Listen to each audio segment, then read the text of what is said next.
নমস্কার বন্ধুরা, আমার চ্যানেলে আপনাদের স্বাগত জানাই।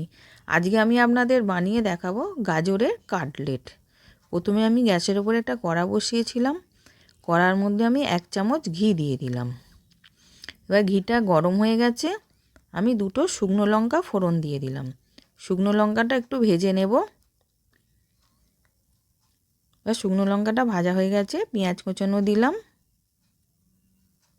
দিয়ে নেড়ে নিচ্ছি।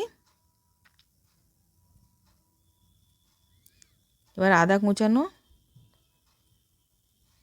লঙ্কা কুচি দিয়ে ভালো করে ভেজে নেব। আর ওইদিকে আমি গাজর, কুমড়ো, আলু সেদ্ধ করে রেখেছিলাম। এবার গাজরটা আর কুমড়োটা দিয়ে দিলাম, দিয়ে ওটাকে ভালো করে ভেজে নেব। এবার ভাজা হয়ে গেছে, এবার আলুটা দিয়েও ভালো করে মিশিয়ে নেব। এবার স্বাদ মতো নুন দিলাম, দিয়ে ওটাকেও ভালো করে মিশিয়ে নেব। এবার পুরটা রেডি হয়ে গেছে, আমি নাবিয়ে নিলাম। নিয়ে এবার ঠান্ডা হয়ে গেছে, আমি কিছুটা করে নিয়ে এবার একটা ডিশের মধ্যে বেসন নিয়েছিলাম। বেসনে পাকিয়ে এবার আমি কাটলেটের আকারে তৈরি করে নিচ্ছি।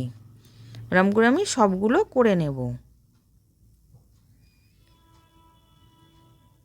এবার আবার কিছুটা নিলাম, নিয়ে বেসনের মধ্যে ডুবিয়ে শুকনো বেসনের মধ্যে নিয়ে কাটলেটের শেপে তৈরি করে নিচ্ছি।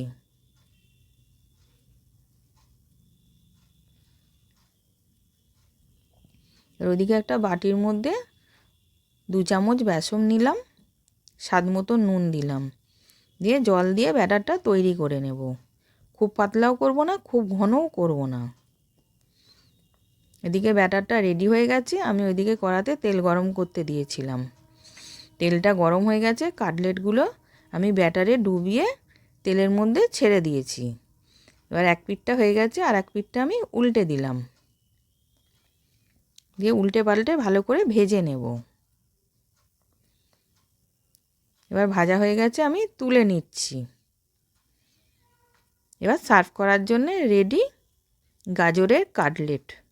আশা করছি ভিডিওটা ভালো লেগেছে। আমি হাজির হব আর এক নতুন রেসিপির সাথে।